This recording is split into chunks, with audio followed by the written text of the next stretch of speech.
తెలంగాణ ప్రభుత్వం ఎట్టకేలకు పంచాయతీ ఎన్నికలకు సిద్ధమైంది. Very simple. ఏంటంటే కేవలం సర్పంచుల ఎన్నికలు మాత్రమే, సింబల్ లేని సర్పంచ్ ఎన్నికలు.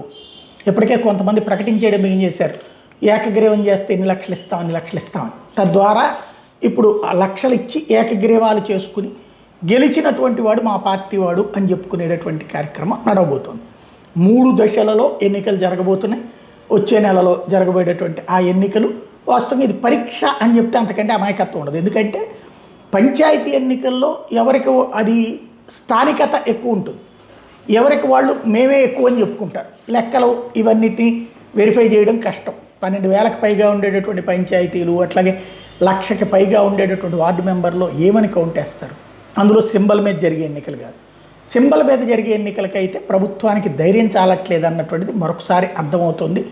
అది ఎంపీటీసీ, మండల పరిషత్తు, ఎంపీపీలు, మండల పరిషత్ ప్రెసిడెంట్లు, జెడ్పీటీసీ, అట్లాగే జిల్లా పరిషత్ చైర్మన్లకు సంబంధించి జెడ్పీ చైర్మన్, ఇవి వాళ్ళ చేతిలో ఉంటాయి. అట్లాంటి వాటిని ఇప్పుడు పక్కన పెట్టడం అన్నటువంటిది అయితే ఒకటి. పంచాయతీ ఎన్నికలు జరుగుతున్నాయి కాబట్టి నిధులు రిలీజ్ అవుతాయి కేంద్రం నుంచి. సేమ్ టైం పంచాయతీ ఎన్నికల్లో విజయం ఎవరిదంటే కాంగ్రెస్దే అనేటటువంటి పాయింట్ కూడా అధిష్టానం దగ్గర చెప్పడానికి అవకాశం ఉంటుంది. ఒక స్ట్రాటజిక్ గేమ్ అనుసరిస్తున్నారు రేవంత్ రెడ్డి.